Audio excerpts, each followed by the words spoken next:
Well, hello there, you beautiful listeners, and no, we're not here for Cyber City, and we're not here for Romance of the Ship Kingdoms. We're actually here for something that was spawned because of Romance of the Ship Kingdoms, because of when our two favorite players, Eric and Kat, when they were playing as Figs and Everin, they had a little episode that was themed off of wrestling, and I loved the MVWF so damn much that I had to go and make a whole spin-off based on it. Now, before we go into, and we're going to be doing the introductions for the players and characters in a whole new way, because of the way the first season of Romance of the Ship Kingdoms is going to be ending, it has actually affected how MVWF is going to be going on now. So, without further ado, let me take you in to MVWF. Well, greetings, citizens!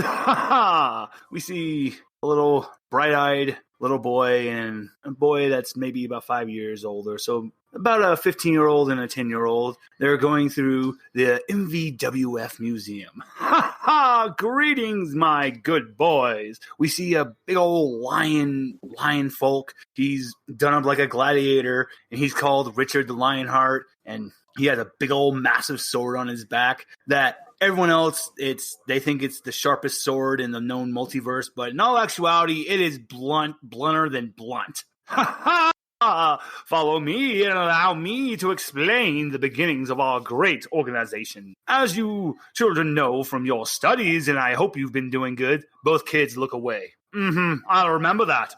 So, back in the beginning, when Genova gave the breath of life with Tartarus, following the great musical themes, the multiverse was created. But Tharizdun was not pleased. He wanted it for himself from the ancients. And he battled, and there was a battle of the gods. When he had finally been chained away with the help of the tulpas that resided in their own little part of the universe that was never meant to be created, the humble world, they chained that evil Tharizdun and our president, Vince McOdenson. Rest in peace, good boss. He kisses his fingers and holds him to the sky. And they passed the memorial, the statue of Vince McOdenson doing the stunner to Kargoth, even though we all know that is not how he was defeated. That was by the joint efforts of 3 fighters. But that's not how things go in the MVWF. Continuing on. With Vince McOdenson seeing that from the War of the Gods, the multiverse had been met great disarray. Thousands, trillions of people. So he got together the strongest fighters he could do, but they couldn't just be strong of mind and heart. They also had to have that special moxie. And he just flashes a pose when at the moment a dragonborn with tassels on his biceps, they're rainbow tassels. And he just does one eyebrow up and he goes, I'm sorry, Rothgar. I know flexing is your thing. I have to get used to that. The eyebrow slowly drops down. Yes, I see you two are also big fans of Rothgar. You also must be big fans of Cthulhu, the Underdreamer. The boys jump in excitement. You'll learn more here soon. Follow me, children. Yes. The Underdreamer was one of the first founding members of the MVWF, along with Suta, the People's Champion. The boys cheer. But things started to get weird for a while, as you good boys know from your own plane. It seemed there started to become fewer territories, fewer wrestlers, until it was as if there were only 6 of us left. Unbeknownst to us, that big, bad, evil man Tharizdun. The boys tremble in fear, and Richard bellows of laughter. No need to worry.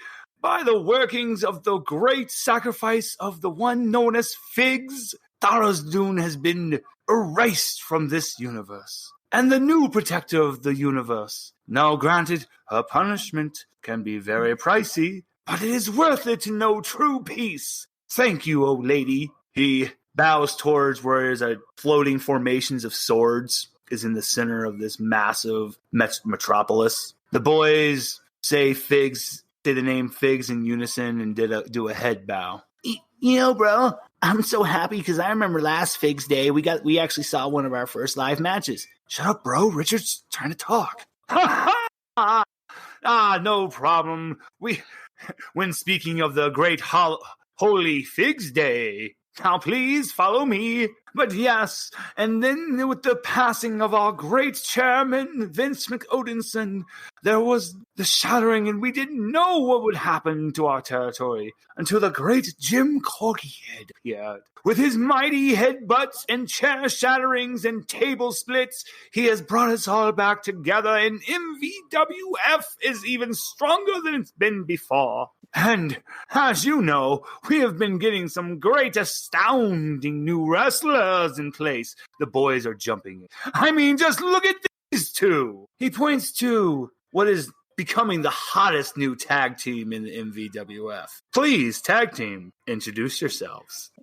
Well, hi there, boys. I am the bodacious M4T, and this is my bosom brother, J3F. And together we are the Hardy Boys. Hell yes, we are the most powerful up-and-coming tag team that you'll ever see. Ha ha!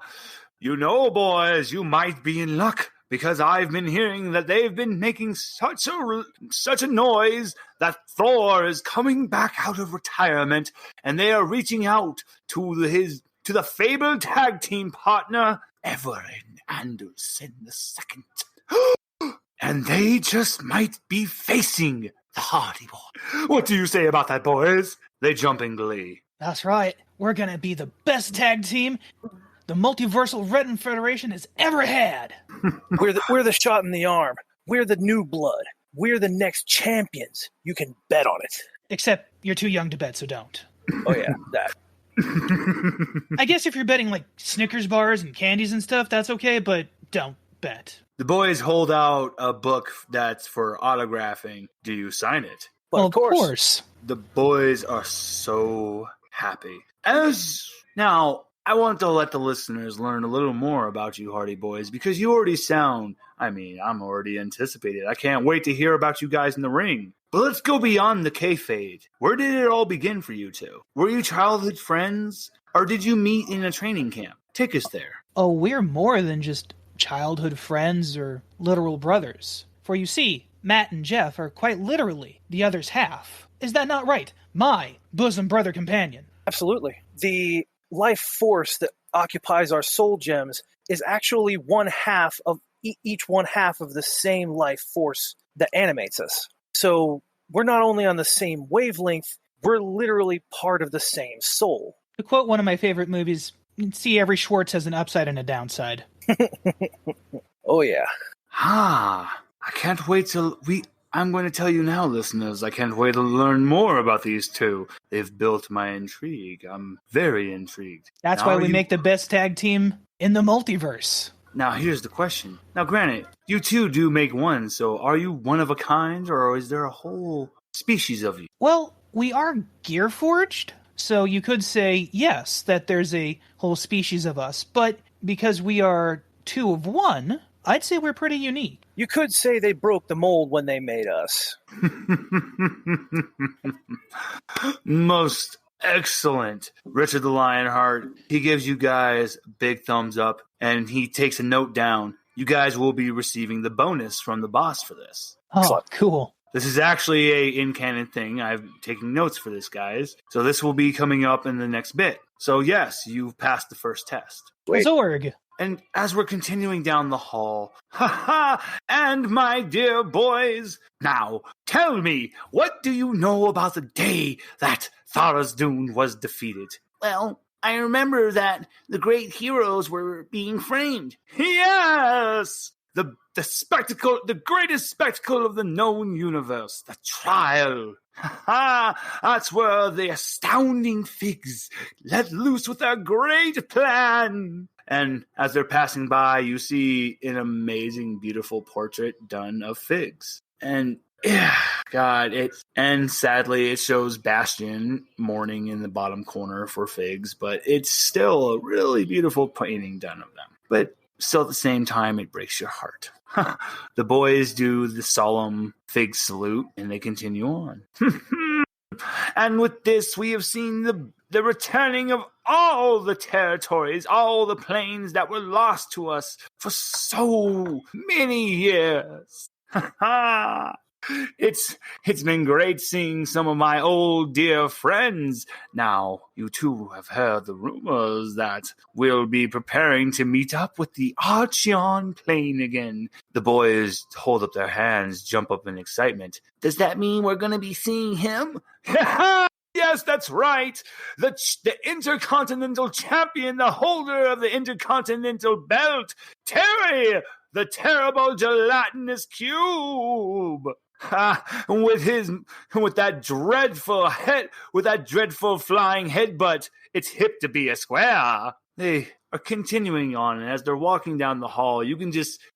the fact that this noise is considered music, it just sounds like all of a sudden, that is a car crashing to a wall, and you just hear... That's my cabbages! Cabbages! We come to our next biggest hot shot act. Introduce yourself, please. I forgot to close the door. Grandpa was in the door, and I actually closed the door on Grandpa. So We can edit that out in post, don't worry. You're good. yeah. Well, hello, folks. It's Gal the Restless, the Hobgobliness. Fine. Okay. MVWF. Okay. MVWF of the MVWF, and just remember, if you don't learn in school, if you learn in school, actually, let me redo that. Sorry. Did you seriously go line? Yeah, I did. Okay.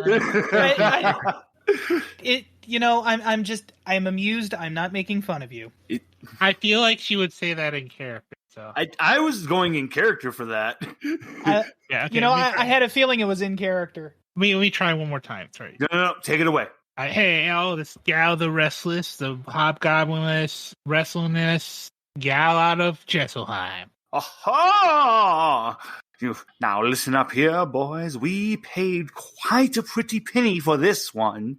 And this is when the older of the two hides behind his back that he's clearly holding a Gal action figure. And he's blushing because this clearly Gal is his favorite wrestler. It's an honor to meet you. Just remember, kids, what you can't learn and what learning won't let you break. Sometimes you just got to keep on punching and she starts punching air. Eventually, you hit so hard you manage to punch reality, and she does there's a sudden jab as she releases one of her elemental attacks and just sends off a wub wave of thunder damage off to the side. You don't need to worry about destroying or anything. It's oh my god! I want you to paint more of this for me because you're going to be receiving the cash bonus. Richard the Lionheart is very pleased. He will be reporting to Jim that you did a great fucking job here. You already blew it away. So really paint that for me with how it looks when you punch. Because the older boy is just, he's like almost in tears with how happy and excited he is. I want to kind of paint the scene with some approval of Eric, but maybe you could slip an NPC in there. Oh, you know what? Oh my god. I got you covered, actually. Oh, no. This is one of Eric. Oh, I apologize. Go for it. Because I know what you're wanting, and I think I know where you're going with this. Go for it. I think in the background you see one of the people in that's in Gal's side, like support, like I can't. I don't know what the term is for wrestler. The one that's like on the sidelines. The stable? I think maybe like the manager. The one with the water that gives the water and stuff. Or I guess I think no. You're thinking boxing. Oh, okay. My bad. No, actually, allow me to correct. You're actually close on what you're thinking. So that one, in terms, just would you like it to be your corner man, or would you like this to be your manager? Not manager. They've met after they became a wrestler, but I think the corner person. Okay, yeah, because a lot of wrestlers would have somebody that is their canonical like the coach. Partner. Yeah, coach, and they would just be there at the corner, and they would accompany them down to the ring. Then they would not be like the manager. So yeah, that's perfectly allowed. Okay, yeah, cool. Okay, yeah, I think there's a was it Saurian? No, Saurian is what I call him. What is Saren. Darren. There's like Triceratops Saren. Yeah. Nice. There's a blue Saren woman behind her that she kind of looks at and gives a wink as she swings out her arm, and it just seems like a ripple as Gao has actually only recently managed to access this power to tap into different elements. I want to say during a recent fight out on the road where Gao pushed themselves to save a lucky lady that's kind of gotten them to get out there and actually consider things like romance as she kind of winks in the Soren's direction. And yes, 1 second. And I'm really going to help seal this away because I am going to give Gal a promoter that is from Gesselheim. I know exactly the NPC that he's wanting, though. So as he's preparing this, you take it away first, Sean, before I would continue. No, that's the thing. The Saren that he's talking about is a character that I created. Nice. That's why he was asking for my permission and wanting me to kind of slip in as the NPC. Oh no! I'm sorry. No. When you're ready, go ahead. I'm just waiting when you guys are all done. I just want to introduce this last third person for this. Okay. This was an addition to. My apologies. Exactly. My apologies. I misunderstood. My brain is pudding. Anyway, the big buff. Let's face it. She's a shimbo. You know a himbo, just female version, not a bimbo, a she himbo. There's a difference. She just kind of cocks her head at the wink and just kind of gives a weird smile and just kind of points and gives a thumbs up and yeah, go you. And that's when the younger brother looks at the older brother and goes, "Bro, usually whenever these two are around, that's I know, little bro. If we're lucky, we're going to hear his trademark." And then from a distance, walking in, you just hear a woo! Oh God, Ric Flair. And with a long trailing jacket, but you see with like a whimsical long goatee, but it's blonde with a blonde pointive long hair. We see DM Flair doing finger guns as he's just walking, shining, glistening with his shining sunglasses. That's right, boys. Whoa! We came all the way from Gesselheim to bring in our own special kind of flair. And the younger brother is just dying at the sight of DM Flair. Oh my God. I'm sorry I had to. No. I'm loving this. This is that goofy over the top silliness that you wanted. I love it. DM Flair goes behind Gal and goes, "Gal, I know you gonna do us proud, and that's why I was sent specially to be your one and only promoter." Woo! I think Gal kind of blushes at that. I'll do my best, DM. Wow, how many people? I think he's trying to mutter yourself. The blue Saren just puts a hand on Gal's shoulder and nods to her. So I will be messaging you later, Sean, because you actually are a belt holder. Oh. Yeah, you are actually I'm trying to think of the best way to put it because you're the foreign champion.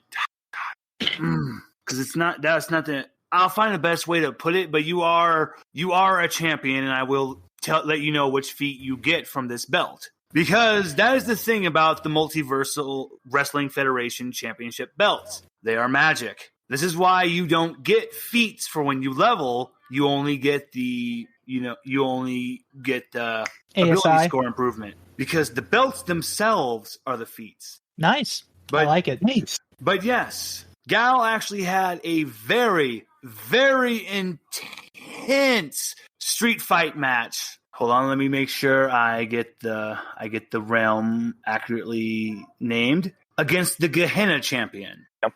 Across the great 45-degree angled mountain, they had the street fight to end all street fights as the crawling city was in the background. And I'll go ahead and say this out loud. It's like, I feel like that's almost unfair to her opponents, having the ultimate hype machine as her promoter.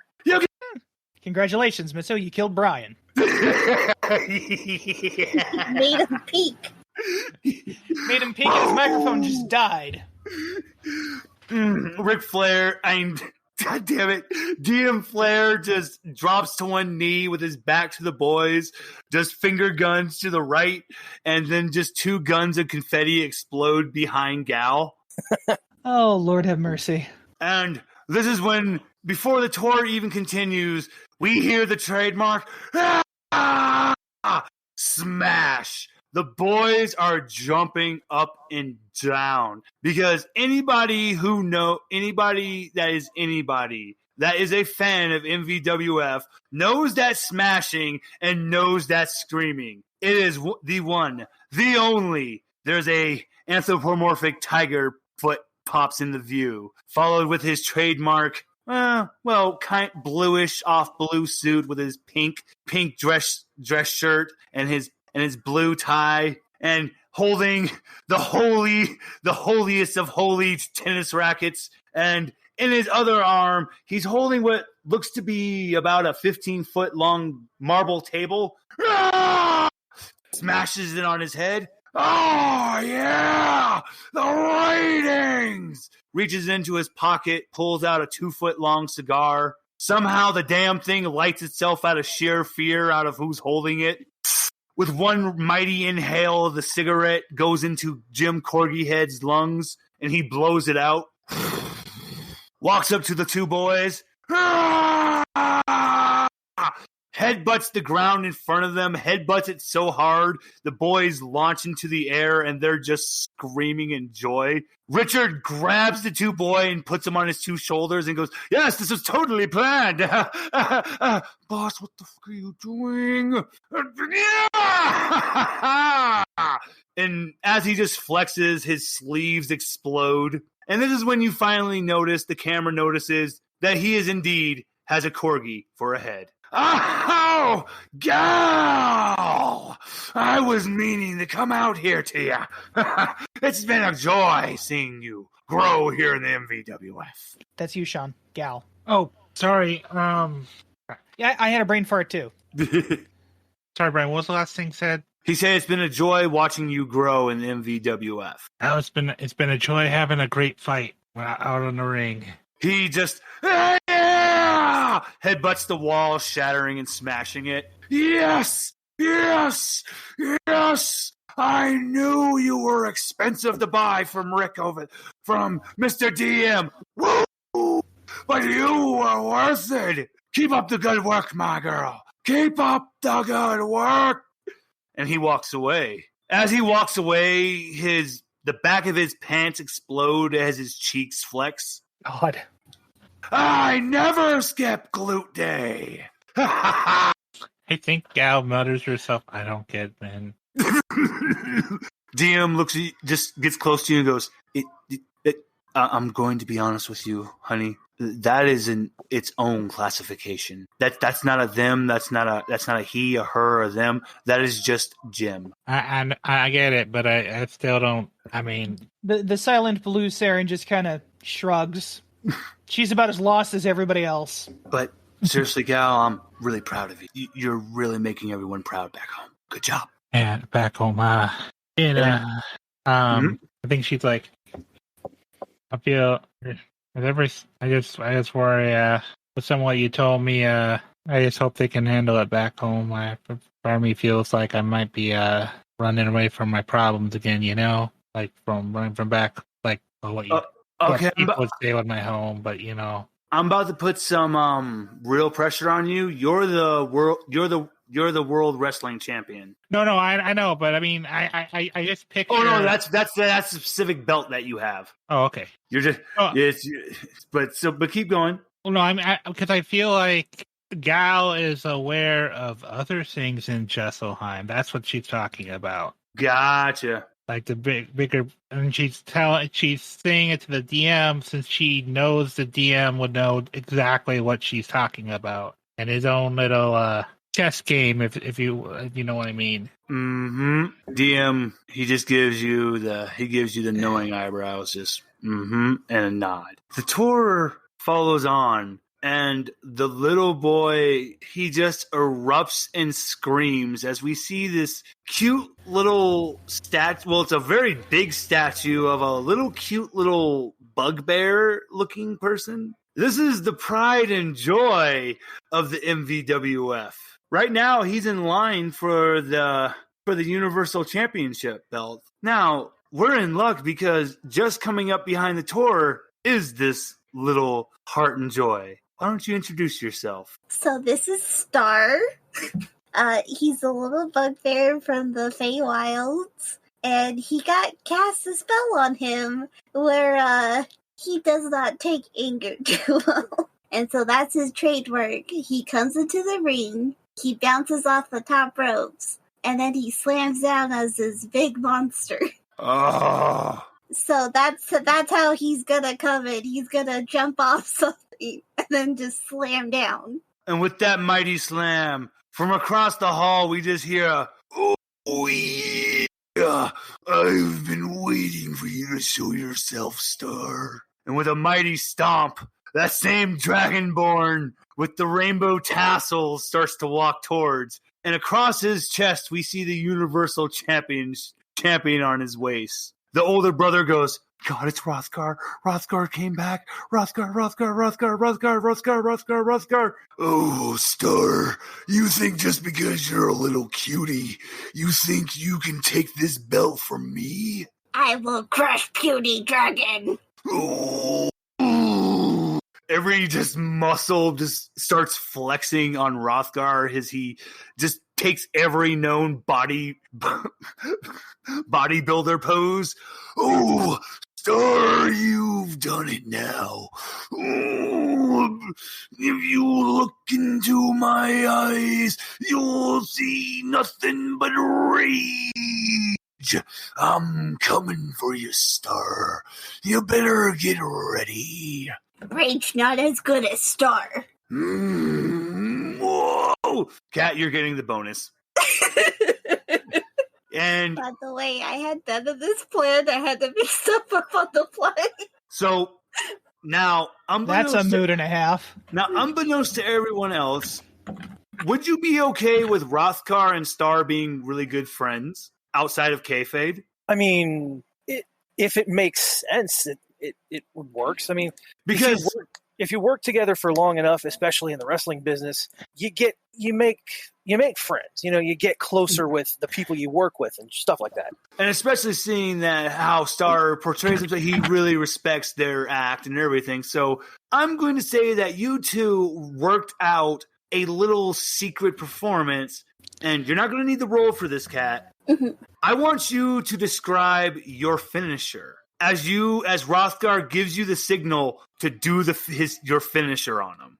So it's called the Starful. Because of course it has to be themed like that. Basically, he uses his back feet to launch you up in the air, and then grabs you and does a pile driver. Ooh. Kinda Inazuma drop style almost. So, now, Mitsu knows this. I know this. In wrestling, anything can happen in anywhere and anytime, as long as the wrestlers and the main president have agreed.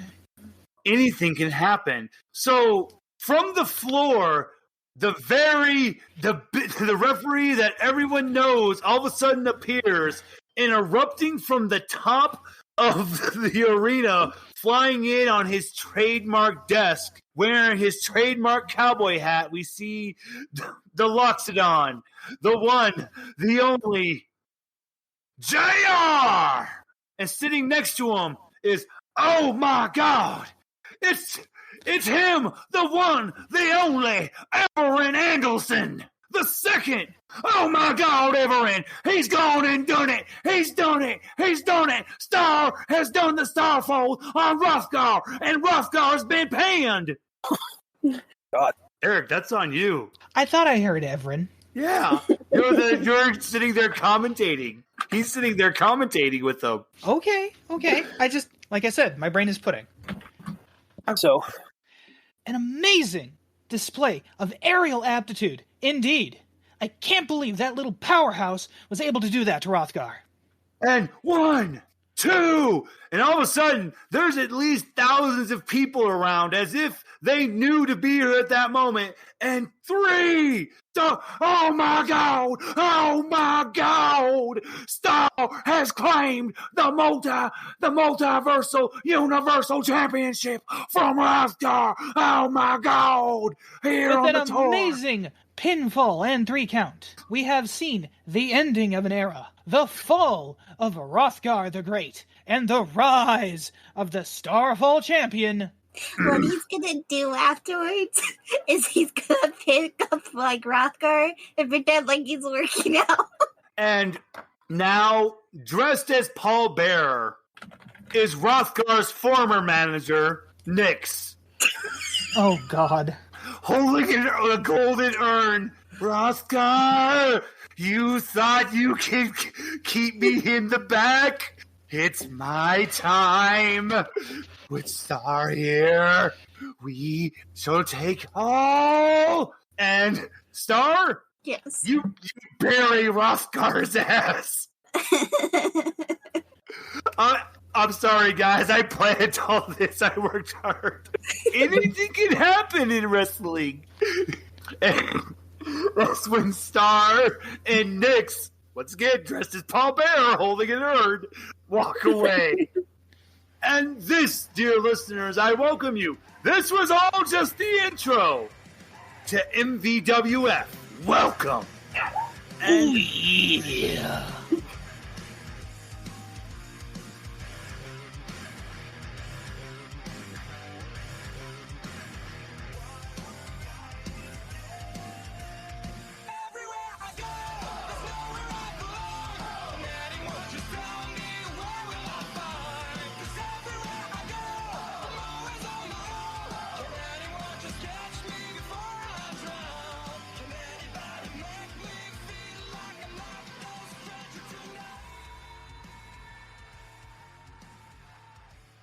And boom, it has been a massively big day because this whole event, this was fan day. This was the day this is one of those scheduled days to where you go out and you interact with the fans, you interact with the community. What is some of the things you guys do outside of being at the museum and talking to the kids? Is there anything you do out in the community, like helping people or anything? That's a good question. Well, I honestly think that the brothers would be doing a lot of fan-facing stuff to get their name, get their presence out there, kind of build their fan base. I could think of one particularly interesting thing that the brothers would be doing. Okay. Well, we're both extremely dexterous. We're both very agile, despite our size. So it would be interesting if we could maybe help the kids, get some kid volunteers and be like, hey, we'll show you how to do a tumble like we do in the ring. Oh yeah, I can totally see them going, hey, we know you're going to practice these moves, but don't be stupid about it. Let us show you how to do these moves properly. The safe ones. Yeah, not exactly. We're not going to show you some of the top rope stuff. You're too young and too breakable for that kind of stuff. Yeah, but we're not trying to teach them how to take a bump. We're just trying to teach them, okay, here's how you're supposed to get up from the mat. Here's how you're supposed to take a forward tumble. Here's how you are supposed to safely land on your back, that kind of thing.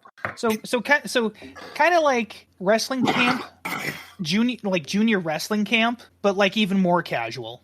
Just a real casual thing. And of course, Jeff would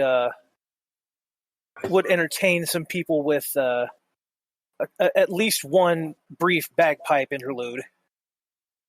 Well, before this one, guys, you're actually going to be getting something because of how awesome this is.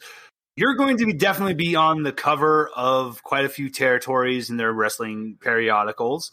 And you guys are blowing up in popularity. Bitchin'. Sweet. And there's no accidents, nothing happened. It's just the kids are very respectful to your instructions. There's no children that are just trying to be they're just new. What you say is law. If you tell them stop, they are immediately on a dime, just And this is when Richard the Lionheart, he comes by, he sees everything. Because now you actually know Richard the Lionheart is the vice president of MVWF. He's watching everything, and he gives you a nod, and he signals for you both to come to him real quick. Okay. Well, if we are summoned, we go. After politely making an exit to the kids, of course. Yeah, sure. Now, thankfully, he's outside of kayfabe. He's not in his typical uniform. He's actually in a very distinguished yellow business suit. Gentlemen, I'm very pleased. I'm here to actually tell you that you're actually going to be receiving a increase in your pay because we have actually been approached to open up a line of Jeff and Matt children's wrestling camps. I just need your authorization and signatures if you would like to authorize the deal. Well, that is most righteous of you, Vice President, sir. What do you say, my bosom brother companion? I think Matt would stick to kayfabe because he's, just stepped away for a minute. He's not off. That's a fair point. You know what I mean? Richard takes back the clipboard and he looks at you and he erases one of the digits and puts a higher number, gives you a wink. Good job. He just kind of is like, it's like, yeah, I know, thanks. Absolutely, brother. As long as the vice president here thinks the deal is above board, then I am definitely on board. Gentlemen, I will let you know as when it comes to business, when it comes to everything, your safety and your names always comes first, but then it always comes to the safety of those that are involved at the camp. We have made sure and triple checked that everything is above the level. And I will actually be happy to let you know that the co-owner of the person who actually approached you with this is one of the legendary heroes, the Seer. And so it is definitely on the level, and you will know that everything will be fine. Oh, backed by one of the legendaries. Well, that is most legendary indeed. Let us go on with this righteous plan to teach the next generation how to rock the ring. 100%. My only question, Mr. Vice President, will we have the distinctive honor of possibly making appearances at these camps every now and again? He goes through about 10 pages at just one flick of a finger. That is actually one of the actual questions that I was going to be asking you, is if you would like to be part of the clause to where you could have a little higher stipend if you would make personal appearances. Well, honestly, Mr. Vice President, sir, with our names on it, it would make no sense if we didn't show up. That is unrighteous. Exactamundo. There is no way that we do not make appearances at these camps with our names on them. We got to make sure the kids know that we're really endorsing these, and especially if any time, say, morale at the camps gets low, we could make surprise appearances maybe even. You know what? This is exactly why I was the one who made sure that we recruited you two, because I saw something in you both. I knew I was right, and this is why I told Jim that it is your time, that you two need to be the champion. You two need to own the tag team belt. So I'm going to let you know, I put my name out there. Jim said that if it's from me, he's going to authorize it. So, boys, pulled it off. You're going to be fighting the tag team champions from Bator. He grips both of your shoulders. I'm so proud of you two. Oh, bodacious, my brother in arms. And Vice President, sir, this is great. I cannot believe that the great Corgalicious gave us this chance. We will not disappoint you or our fans. Precisely. This is the chance we needed. This is exactly the opportunity we've been waiting for. And we will absolutely 120% make the most of this opportunity. You'll just you wait and see, honestly. Fantastic. And you know what? What I'm thinking is we have a meeting tonight, guys. When you come in for the production meeting, we'll discuss having the match up against the Archeon territory being the lead up for your guys' championship match. This is big things are coming your way, you two. Big things. Sounds righteous as Vice President Man, sir. All right. Well, I have a few more other wrestlers to go meet up before the big meeting tonight. You two have fun with the kids. Righto. And gives a salute. Like and I said, of course, yes. I was going to say, and of course, after the vice president turns to walk away, friggin' Matt and Jeff, they turn to each other and kind of do the one of their signature taunts, the air guitar. from somewhere we have no idea, just this amazing riff just plays, and all of the kids mime you two at the same instance. Yes. Excellent. And Now- of course, Yes. sorry, I just wanted to add one more thing. Oh. Anytime we have one of the kids, or anytime we're like moving on from one group of kids to the next, we always stop and have like a little photo op for the kids and their families, whatever, and before we move on to the next group. Oh yeah, a nice little, thanks for joining in. See you later. A little Hope you had memento. fun. Yeah, a little memento to give them something to remember us by. Autographs free, of course. Natch.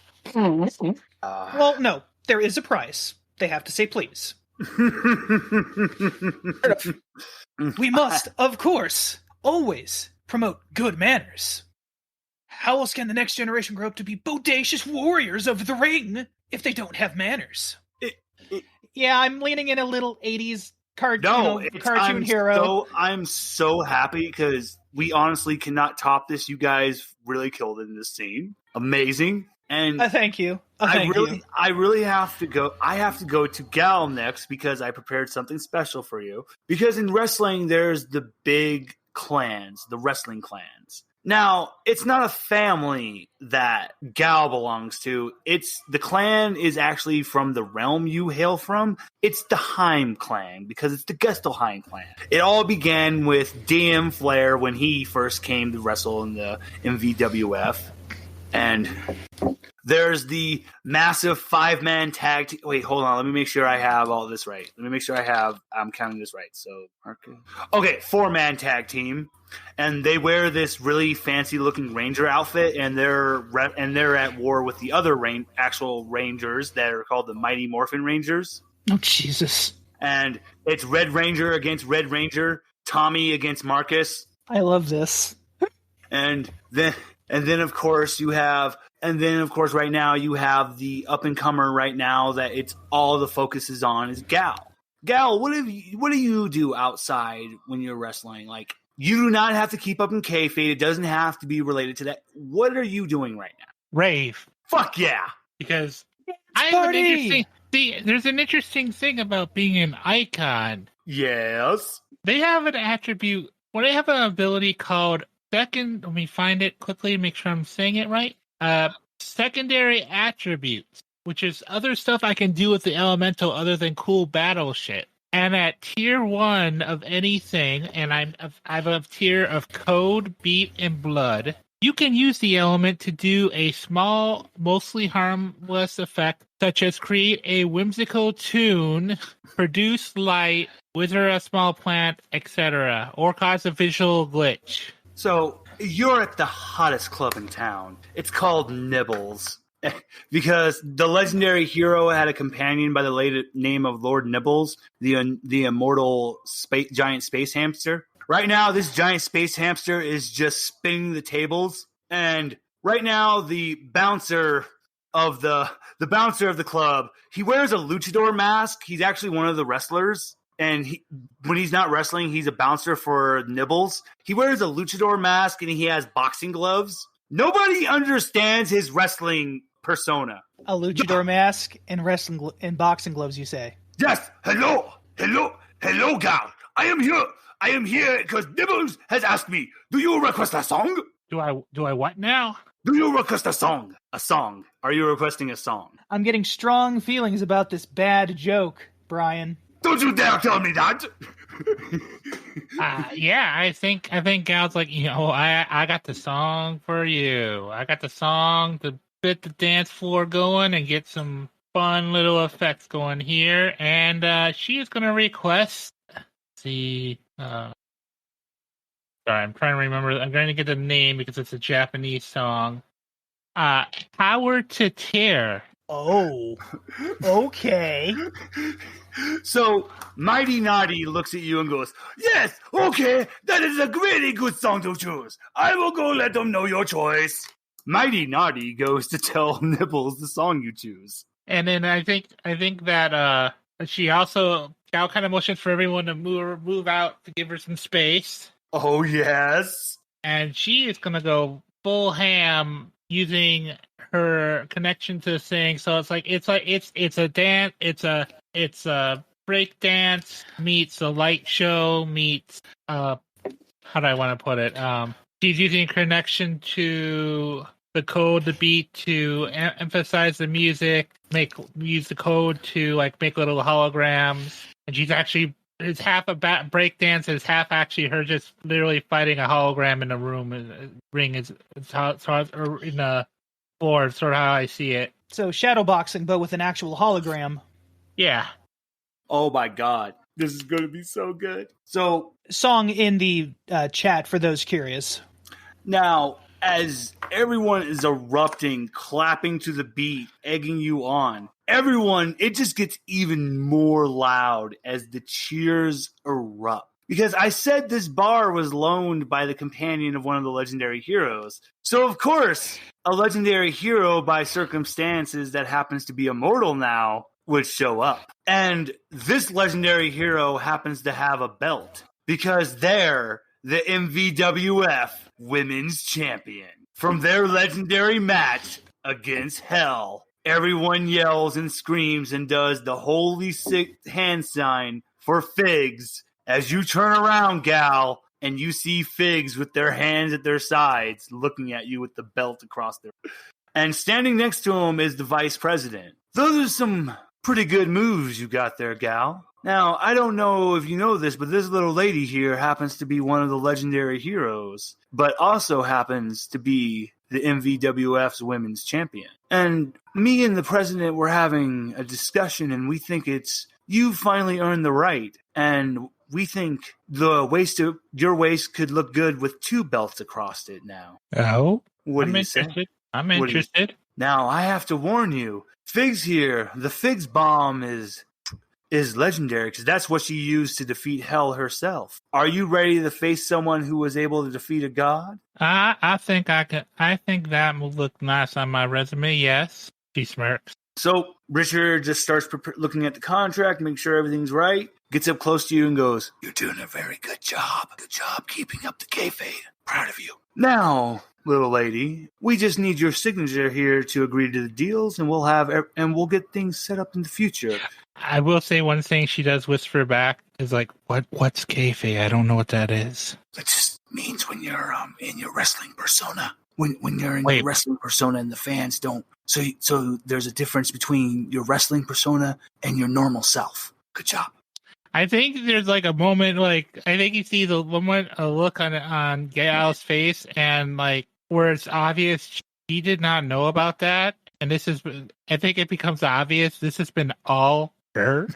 Richard's even more impressed, but yeah, don't worry. This is just part of the show. Don't worry. But we'll prepare everything in the future. We just need your signature here on the contract, and I will report back to the president. All right. Yep. Gal would sign the contract. And Gal, we're having a production meeting later tonight. Take your time and enjoy your free time. And great job earlier today. Thank you kindly. I appreciate it. And when you have free time, once again, let everyone know from Gesselheim that we really appreciate everything that everyone from Gesselheim has brought to the MVWF. And you're one of the wrestling family and clans that we really appreciate. I'll let them know, and if things keep going well, should see more. You keep pulling things off like you did today at the museum. I can guarantee you'll be having a bright future here at the MVWF.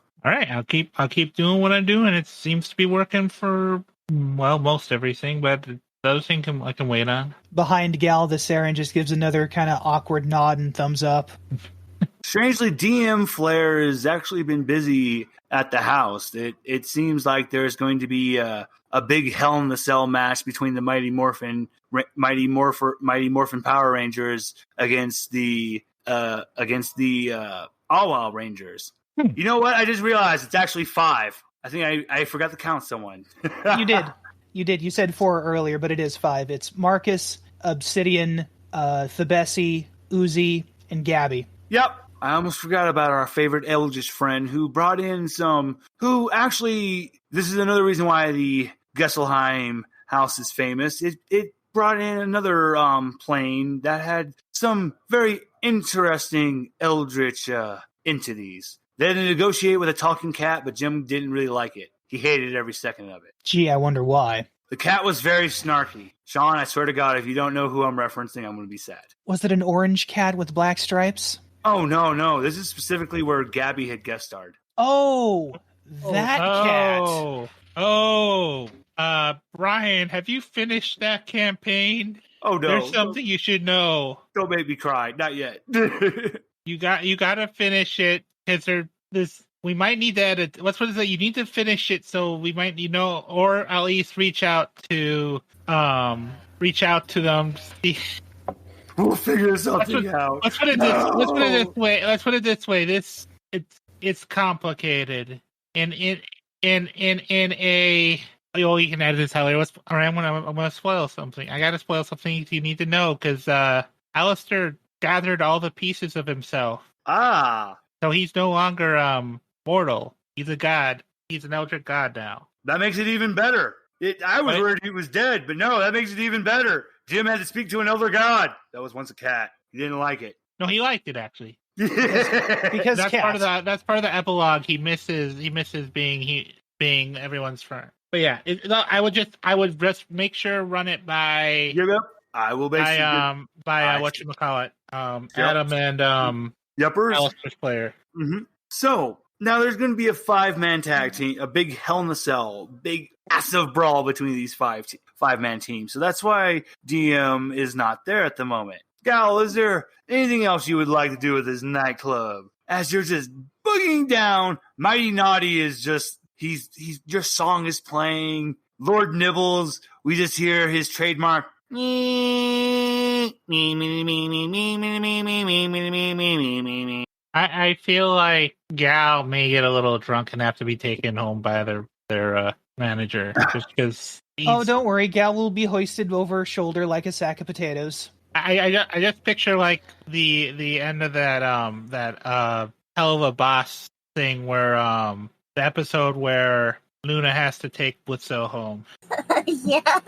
Oh, I bet that ended well. So, as we leave a drunken gal who has to get sobered up for the production meeting, we're finally going to join up with Star, and it's finally time for me to reveal what Hrothgar is like outside of kayfabe. Oh, can I make an addendum real quick, just a suggestion? Of course. The Hell in a Cell match, if it's a 5v5 man, wouldn't it be more appropriate for it to be basically a War Games match? You know what? I'm taking that. I will give you something special for this suggestion. All right. I am very pleased. Yes, it's even better. I love it. Because, I mean, the Four Horsemen, they did a lot of War Games matches. There was like 18 of them that they were involved in. Excellent. Yes, it shall be a War Games match. And, Star, specifically, what would you be doing outside right now?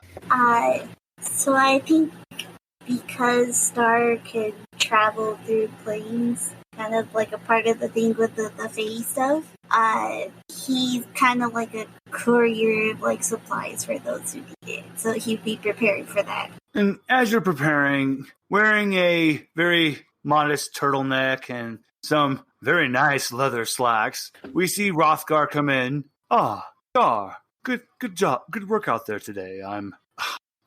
I knew we'd pull off something very special today. Star no longer being big guy, aka baby Star. He's like, oh, you're welcome. If anyone saw us outside of where we were, they wouldn't even believe who we were. But, Star, what are you getting ready to be doing? Well, a plane of air could use some help.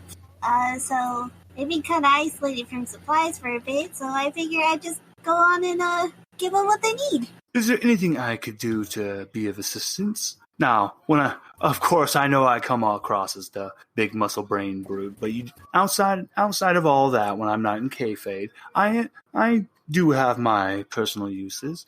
And of course, we do know Miss Nix.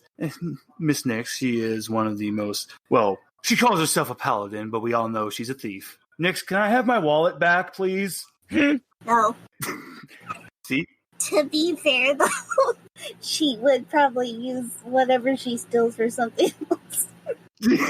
So Star will think about it. He's like, well, I got a couple of planes to hop to. If you don't mind helping me out, I could take y'all with me. Of course, I'd be more than happy to. Nix, you coming along for the ride? And gotta get my riches somewhere. Oh God, you know she said give, not get.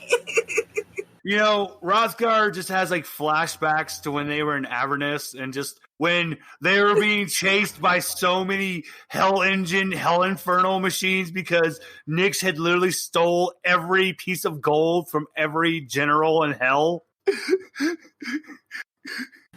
Good Lord. There's this Rosgar screaming, and then there's this flying Hierophant going, "Why?" Just as a little backstory, Nyx was a paladin of Timora.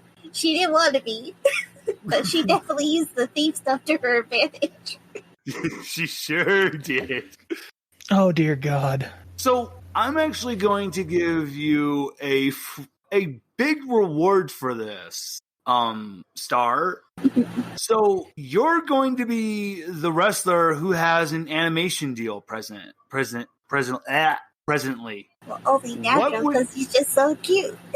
Now, here's my question: would you want it to be like so? Back in the 80s, there was a G.I. Joe ripoff about WWE wrestlers.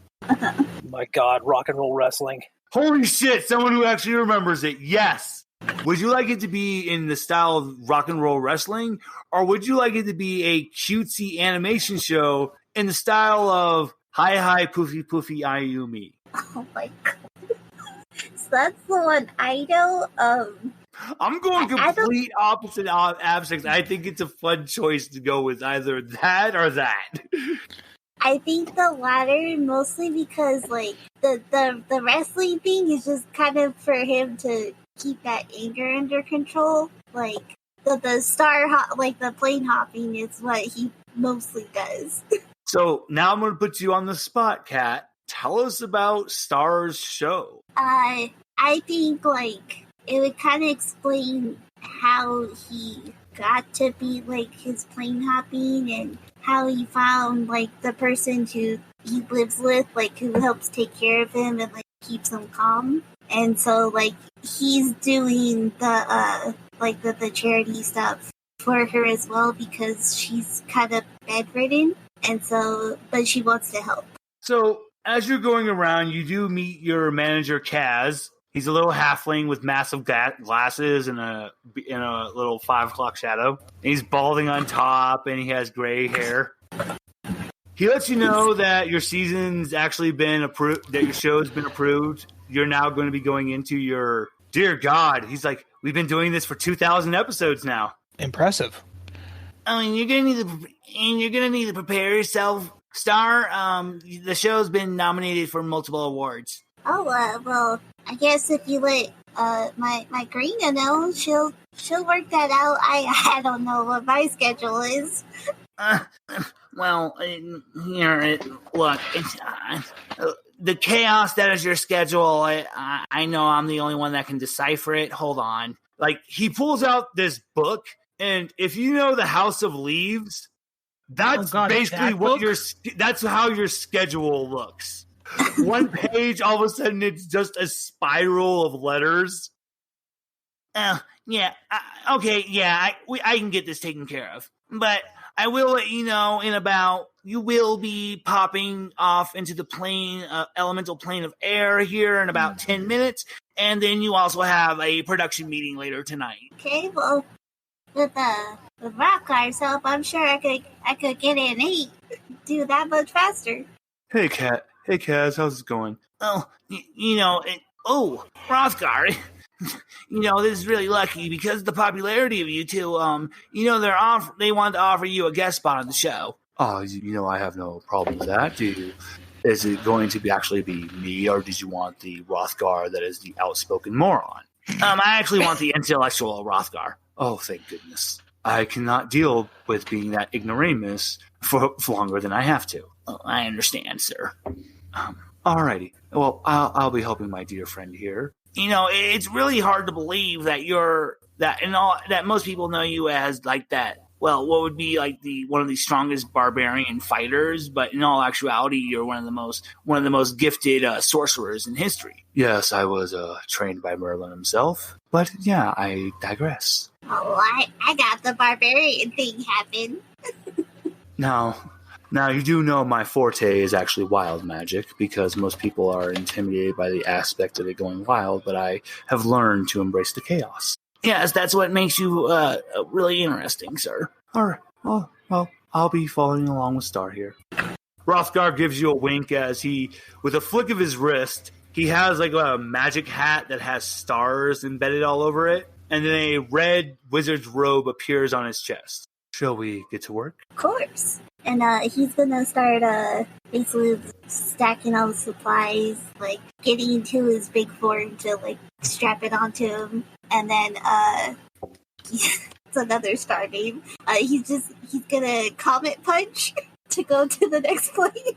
And with the multiple flicks of Hrothgar's wrist, he points at what looks like random like brooms, rakes, mops, and they grow arms and they start picking up boxes for you. And it's as if you hear a bump, ba bump, ba ba ba ba bump, ba bump, ba ba ba ba bump, ba bump, ba ba ba ba bump, ba bump, ba bump, ba bump. I love that song. As they go through the portal you punched in. Hey, Brian. Yes. Any chance we can get the brothers can get in on that animation deal? Because I love me some G.I. Joe. So you're beating me, Eric. Production meeting. Gotcha. This is why I told you guys that session was going to be a little long. That is fair. That's the only reason why I wanted to give that warning that this was going to go a little bit long. Gotcha. So that's part of one of the things that's going to get pitched to you guys. So I knew you would immediately be like, hey, I like that. Can't help it. Gotta lean in on the 80s. That's my bread and butter. That's my childhood. And dear listeners, this is just the small first period listeners. And no, I'm not doing the trademark cutting off because we still have the production meeting now. It's finally come down to it. Star, everything went no tricks, no nothing. You didn't encounter any issues. You and Hrothgar pulled it off perfectly. Everything has been delivered. And Nick's used her stolen goods to purchase like medical supplies and stuff. She transferred well. God damn it! I want to be mad at Nick, but at the same time, it's like I respect it so much. It's like, damn it, she helps out a lot of people. Don't you mean ingeniously acquired, questionably or originated goods? No. It's trickle down economics. It works. There you go. Jeff and Matt, you guys, the kids are loving it. And that's also when you start to hear rumors that the hotshot animation manager, Kaz, is going to be speaking to you at the production meeting. Thanks for beating my fire, Eric. I didn't beat anything. I asked a simple question. I know. Gal, thankfully, you were given the ultimate hangover cure. And you don't worry, there's no throw up, no humiliation. You don't feel great. You feel okay. You're not sick or anything. You don't have a headache. It's perfect. It's like, oh, thank God. No hangover. And you're all at the production meeting and shit. You thought this was just going to be like a small, like little local show at Archeon, but there's Suter. There's the legendary hero Figs. There's Cthulhu, the Underdreamer. Hrothgar. Let me just say, Figs probably with her kids.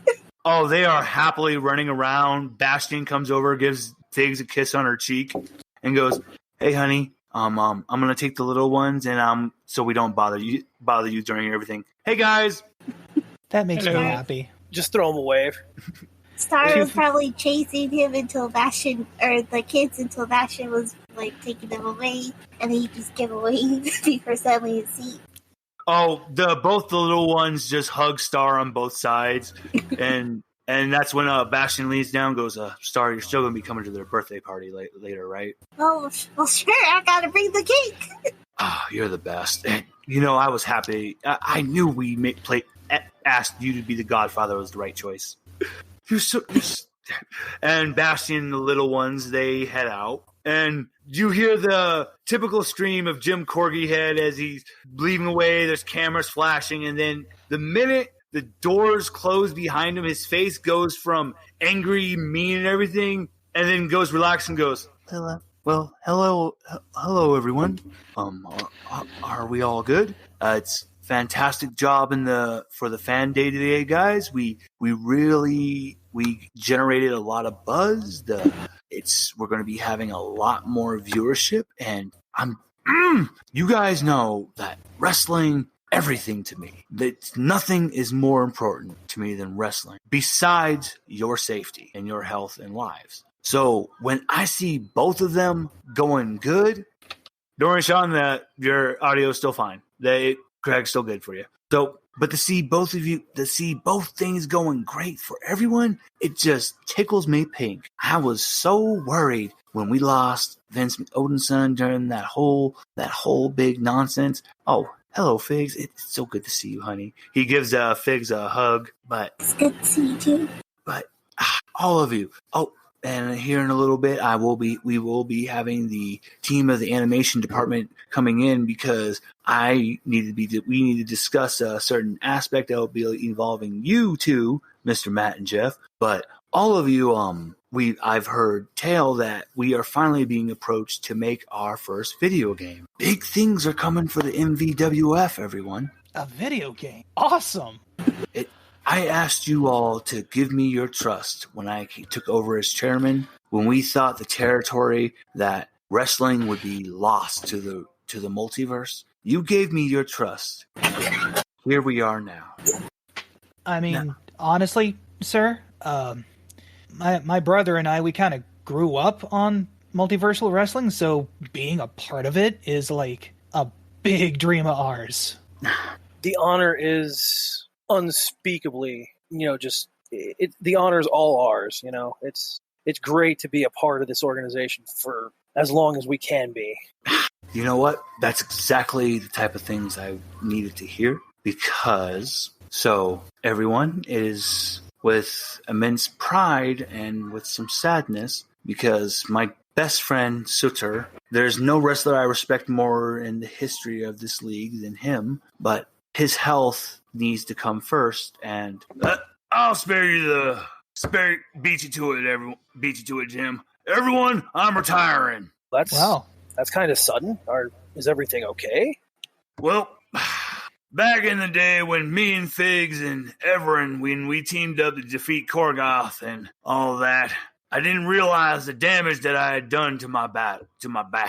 And my wife Luna, she's been on me. And you know what? It's finally time for me to retire. And, we were thinking of a fun way to do this as if I was taken out by some of the best new talent. And Suter looks at you two, boys. I think Matt kind of looks to Jeff, looks back to Suter, looks to Jeff, and kind of does that. Us two? Yeah, Jeff's doing the exact same thing. He just sort of looks at Matt, looks back to Suter. He's like, okay, is this really happening or are we dreaming? Boys, you're going to be the ones to give me my retirement. We're going to be doing the career-ending match. And at the end of the match, you two are going to come in. You two are going to be the ones to pinfall me. Oh, man. Oh. That's heavy. That is heavy. Also $5. And if you're needing someone to help take care of you, I know my Krita, she has a doctor that probably be willing to help out. Sorry, just with Suter actually starts to cry a little. You see like a blue plasma flame that's the equivalent of like a blue tear. Aw. I really love all of you so much as my family. And I'm going to let you know I'm not going to be disappearing. And that's when JR comes in, the Loxodon. Mm-hmm. Yeah. He's actually going to be coming on. That's right, folks. He's actually going to be coming on as my second in command. And that's when he drapes a royal cape around Suter's shoulders and puts a crown on Suter's head. Suter's going to become the king. Oh, that's legendary. I like that. And Suitor is just really crying because he goes, and boys, I couldn't think of anyone else I would want to hand this to because I think you two could handle the weight of this. That is quite the testament, sir. High praise indeed. I mean, of course, we'd be honored to be the ones to help you retire. And there's one last deed that comes with this. Suitormania will no longer be called that. You two will need to call out the new name. It shall be called forevermore Battlemania. Now, I'm sorry. I can't. I can't agree to that. I mean, it's time to usher in a new era, boys. Now, I'll agree to that, but if we forget where we came from, I mean, that's exactly my thinking too. Suitormania is part of the history. and MV, Multiverse Wrestling Federation go hand in hand. Yeah, it's. I think we should keep calling it Suitormania as an homage in your memory. Suitor is actually very taken aback by this, and this is when he can't stop. He starts bawling, he starts crying, and wiping his eyes, and he goes, boys, I didn't expect this. Jim looks at you, goes, boys, you know what? He looks at, because sitting across the table is Richard. He bangs on the table. For that tremendous display of respect, I'm doing it. And I'm not going to make you two wait for it. I will be in contact with Bator's territory. Boys, this upcoming week, when we face Archeon, you two are getting your title match. I think we will hold off the retiring of Suitor for Suitormania. But you two are getting your championship chance. Bro. Friggin' Jeff throws up a big thumbs up and he says, absolutely, sir. Yeah, thank you for that honor, sir. No. Also, I think it's great. Go big and then go home. Suitor's final Suitormania. You couldn't ask for better billing. Cthulhu is he's holding one of his closest friends, and he looks at you two and gives you two the nod, and it's just, good job, boys. Keep it up. Now, my only question, are you going to leave your boots in the ring? So that's when actually Suitor looks at you and he goes, how'd you know I was planning on doing that? How'd you know?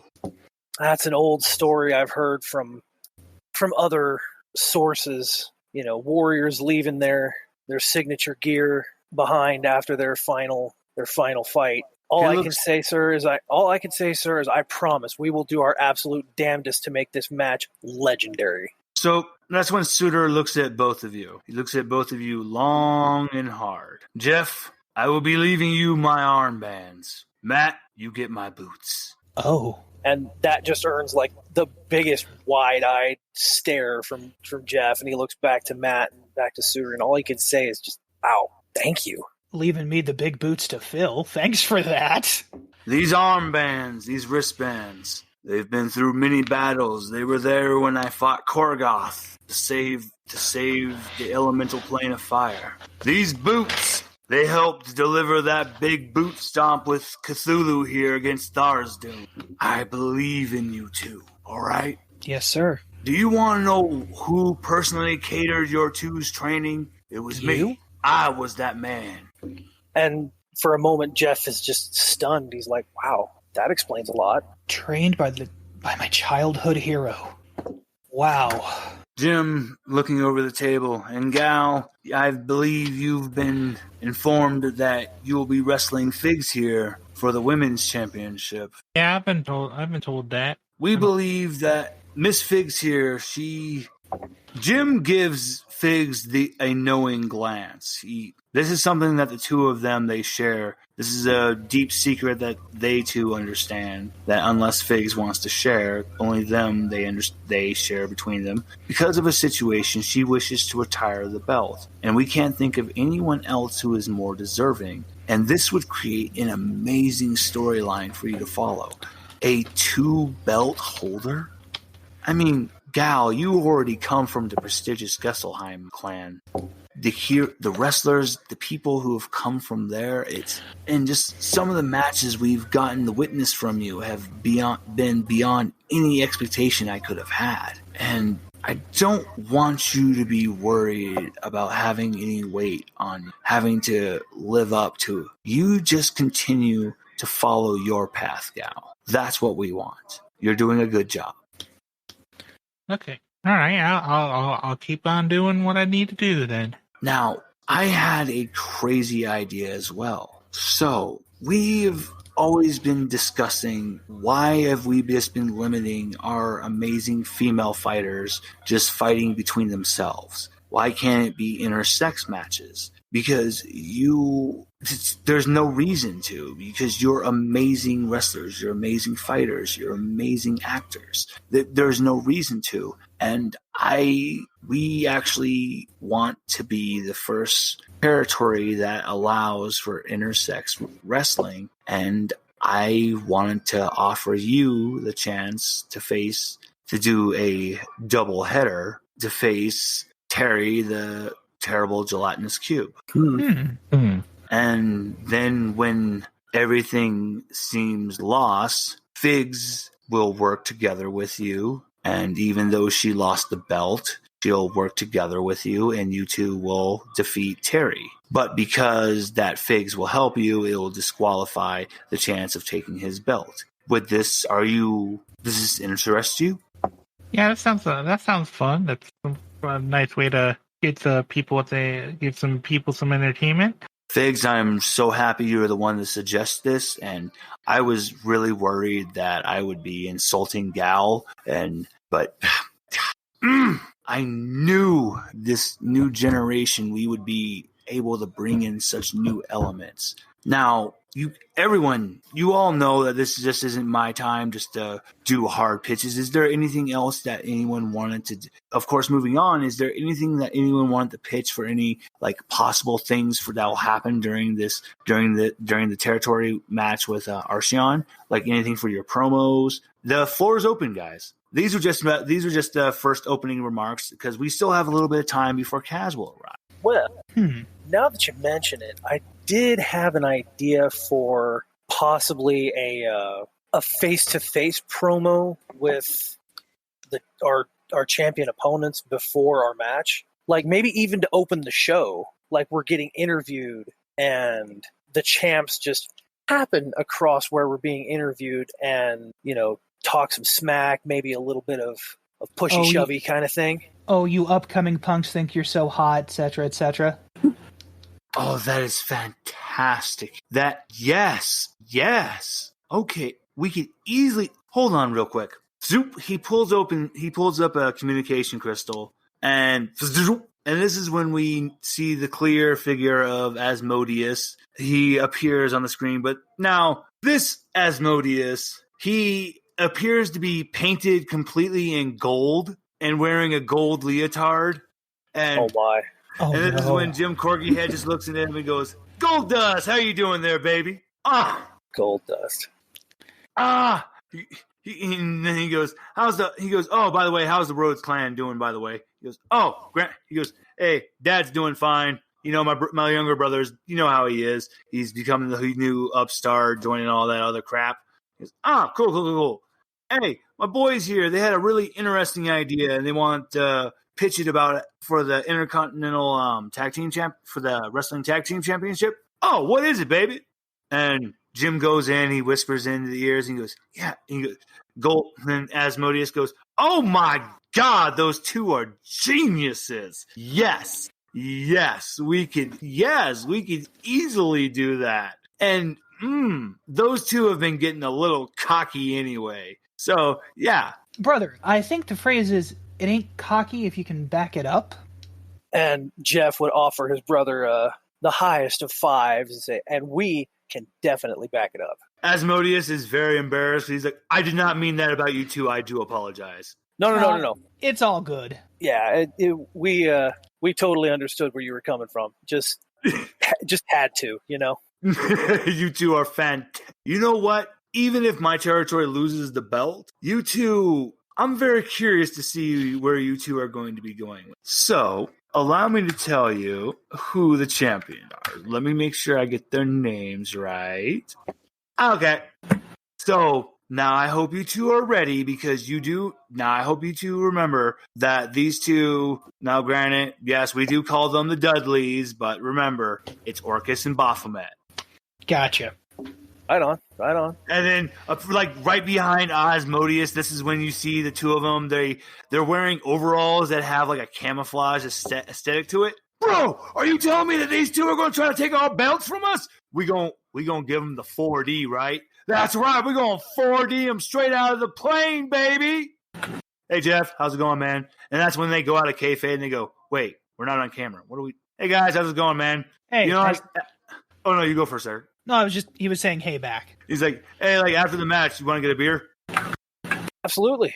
Cool. How? We don't have mouths. Hey, it doesn't mean we can't at least go out, hang out. Fair point. Tell you what, first round's on us. There you go. Hey, boss, these two seem really cool. Yeah, I told you, MVWF, it's the new ownership has been taking this in a new direction. Vince was very cold and didn't allow much interaction with the wrestlers. But yeah, Jim, you got a deal, man. Yeah, we can do that. We'll totally do that. We're down. Double Sold. thumbs up.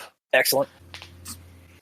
Great job, guys. Anybody else have any ideas that they want to pitch for the show? Well, we could do some charity matches. I know there's a couple territories that are still in great need. Star, you know that goes without saying. That's immediately approved. Anything we can do to help everybody else since the Great Reawakening and the Great to help the realms that have been brought back after the tragedy that they've gone through. Yes, we can do some charity matches. That is immediately approved. And, Gail for what it's worth, I think my brother and I, you got us if you need anything. Yeah, and I think if the charity matches are going to happen, I think maybe one of them should curtain pull. I am so proud of you all. Yes, we can easily arrange for that. Gail, is there anything special that you would like to see during this match? Sean. Oh, sorry. Because I know I'm already asking a lot from you, putting you onto a lot. So if there's anything else that we can do, like anything extra, you can go ahead and just ask for it. I think Gal scratches her chin and thinks, shoot. I'm sorry, guys. I can't think of anything. I'm sorry, Sean. I put you on the spot. So I'm going to let you think for a second. Because I'm actually going to put you right back on the spot again here in a second anyway. So I think I think the Saren that always seems to be with Gal just kind of leans in and goes, "This is Guest Align's charity match." Nadoko. Ooh. Oh, yeah. We could have the charity match in the Nadoko to help spread awareness. Just a silent nod. Jim looks at it. That's when Jim's eyes brighten up and goes, I've been worried that I would be overstepping my bounds if I asked you if we could do that. I'm so happy you brought that up. Yes, we could set that up for its own special type of pay-per-view event. That is a fantastic idea, Gail. Great job. I'm going to make sure to log that down. And this is when the door opens and 3 individuals come in. Now, you hear the trademark "woo" coming from DM Flair, but he's walking next to what looks to be a clear Gear Force kobold, but he has what looks to be a beard glued onto his face. He has black square glasses, a baseball cap, and he has a jean jacket on. Yeah, that really sounds good, man. Yeah. Oh. Woo, Mr. Spielberg, we do big things here with these guys. I'm telling you, this is some of the best actors you'll ever see. Woo! And then, quickly, just walking with his very short legs is the halfling Kaz. Okay. And Jim looks and goes, "Oh my god! Everyone, this is the legendary director, the Kobold Gear Force Spielberg. Hello, everyone." And he howdy. He fixes up his glasses, and you all clearly know him. He's the one who made that legendary movie about the halfling landing on a planet. Right. It's easy there, Brian. It's HT, the halfling terrestrial. Oh God. It was the halfling that landed on the planet of Drowse. Oh Lord. I mean, it won several awards, didn't it? And yes, Thank you. You're a fan of my work because I actually have something I've been working on with one of my good friends, Mr. Lucas. It's something of a adventure movie based on one of the individuals we met from the Astral Sea. His name was Harry, and so we call this movie Idaho Jones, based on the adventures of Harry. Hey, I mean, sign me up. I'll be first in line. I'll be second. Now, we wanted to take a different approach on this film, and we actually wanted to do a gender-bent version of Idaho Jones. And that's when he looks at you, Gal. Wait. Me as a actor? I'm not an actor. What? You act every day as part of your character when you're wrestling, don't you? I've been shown a lot of your work, your promos, and I believe there's a lot of raw talent there, and I believe we could do a fantastic picture. Actually, I believe everyone in this room has a role in this picture idea that I have. Because you see, Mr. Harry, he had unrequited love that was always around him, so I've written that role to be a male, and I believe there's no one better for that than Mr. Star here in his big form. Well, I suppose you just give me a time and place, and I'll figure it out. And instead of the young child sidekick, I thought, and how about having 2 adult bodyguards? And he looks at you, Jeff and Matt. I mean, sure. That's a hell of an honor, sir. Would love to. So I just have me and Mr. Lucas, we just have some work to finish doing on the script, but if you're all for it, I do believe we have the next Oscar-winning picture in our hands. I guess I'll give it a try. Hey, don't worry, Gal. With all of us around to help you out, it's a surefire win. But so, yes, the movie we shall be filming is called Idaho Jones and the Castle of Doom. Oh my. That sounds great. Well, once everything gets ready, I will let you know when we're going to be getting the shoot. Yes, guys, we will be role-playing when you guys go to film that movie. Oh my god. Nice. So not only are we going to be role-playing our wrestling characters, we'll be role-playing them acting a character in the movie. This was all up to you if you would, and I'm so happy you guys did this. And this is also when Kaz looks and goes, "Oh, well, Mr. Jeff and Matt, I actually want to speak to you too as well because we've had such a big hit with Mr. Star's here show for over the last, oh my God, just decades now. And we actually wanted to offer you guys your own action show about a team of brothers who lead a squad of heroes." Matt looks to Jeff. So not only are we getting a title shot, helping our childhood hero retire, we're getting parts in a big movie, and we just got handed an animation deal. It's like, man, if we don't sleep, if we don't dream any bigger than this, then I'd be satisfied. You know what I mean? Once again, Jim looks at you, looks at everyone, and goes, "I asked you guys to trust in me. You've all put in your hard work, and this is what you get." I think the answer is yes. I mean, fantastic. I will start setting up the production meeting so you can talk with everyone. Oh, and there's actually going to be a action figure line that you're going to need to approve. The comic book line as well. Oh, there is so much to prepare for. Oh, Mr. Star, you actually have to approve your comic book as well. We'll be reaching out to you for that later. I mean, this is actually serendipitous timing, I'd say. We could, hey, there's an idea. Once the show gets underway, and maybe we could like have surprise screenings or something at the camps, you know? Oh yeah, that would be super cool for all the kids. Mr. Lionheart, you were very right. These two have some really good ideas. I told you. Oh, and it is actually my company that will be heading the grounds for the MVWF SmackDown game. And I'm actually going to be needing all of you to be coming by here in time to where we can record your voice lines for all the actions and your dialogue. Cool. Is there anything else we could help with? I mean, we are wrestlers after all. There's certainly we could do at least reference videos for the moves or something like that. Or just full on mocap it. We were actually going to be asking, would you guys actually be interested in doing the commercial for us? Like doing commercials and fun stuff like that. thankfully, because we have so many hours of footage of all your guys' matches, we've been using that for motion capture. Oh, cool. It's helpful. But yeah, sure. If you need us for a commercial, we'd definitely love to be the face of the video game. Jim just after strenuous testing of quality control of said video game, of course. Right on. Don't worry, we have so many testers. Like right now, Kaz's phone is just going off. It's like, that's them right now. Oh dear. every hour. But that, for good work, that's what you must do. And Jim claps his hand and goes, all right, I think we have a good plan in place for our meeting with Archeon for the wrestling territory. And we have some great matches lined up. This is going to be fantastic. Yes. Sorry to interrupt, sir. But just been thinking, Archeon, those are the, that's what is it? A plane of law, right? Yes. They're, mechanized? Yes. What if we have some kind of, like, drama revolving around that?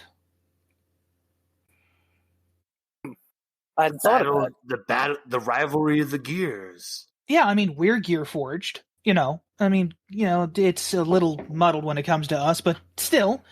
But think it'd be pretty bodacious if there was like some kind of drama concerning our mostly mechanical nature and their, orderly mechanical nature. I just, it's just kind of a seed of an idea. I don't have much else than that, though. No, you're onto something there. Yeah. And I know their promoter Herb's going to be all over that. He loves anything that just invokes drama in any way he can try to make his wrestlers seem superior, that they have the better machine. And then when we get to prove them wrong, even better. There we go then. Good. Yes.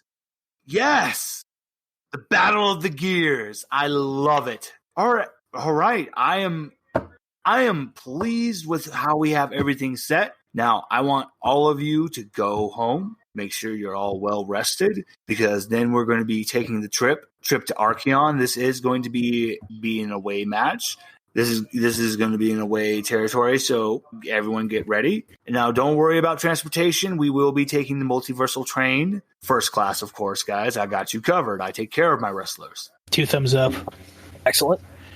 And once again, great job out there, guys. We've really been taking this territory to new heights, and the future of this territory, I just can't wait to see where it goes. This is your last chance for the last things you would like to do, how you would like to end the night for your guys' characters before we call it end for the session. I think Matt's just gonna get up and go, I just want to say thank you to everybody, and it's real great meeting all of you. This is a big honor, and I can't wait to be fighting with you and with you. Well said, brother. Well said. Everyone happily smiles. They give you it's not the golf clap. They give you loud claps and response. What do you guys do during the night? Well, is Fan Day over? That's my question. Fan Day is officially over. It is your guys' night. Now the night is to you. Okay. Well, in that case, I was going to suggest maybe more photo ops. But in that case,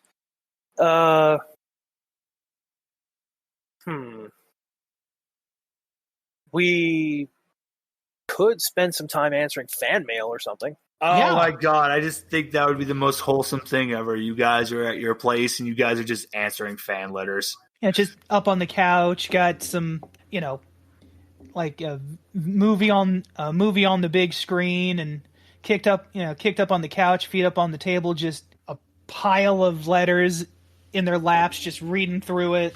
And of course, everybody we answer gets a signed 8x10. Oh, of course. And that is so wholesome and adorable. I love it. Star, for you, are you still going about making deliveries, or are you taking time to relax? I figured he'd get a couple more in and then probably help his caretaker out afterwards. Oh, everyone just is like, when does Star rest? They're the most wholesome, adorable person ever. This is why there is the statue of Star in the center of the museum. He's got those fey zoomies. I mean, and there's no reason why Star couldn't get some rest on the train over. Very true. Very true. Oh, definitely napping, yes. And I have to do this because, so as Figs is getting ready to leave, she goes to her kids, and Bastion gives her a kiss and goes, "I'll see you when you're done with your duties." And as Figs is walking away, a strange headset of helmet appears on her head, and then she starts to float in the air, and a garment appears on her, and blades start to float around her body, and she disappears. Dun, dun, and dun. Bastion just looks and just goes, "God, I love that woman." And the kids just go, "Ew!" Oh, quiet, you two. Like, you'll understand when you're older. Exactly.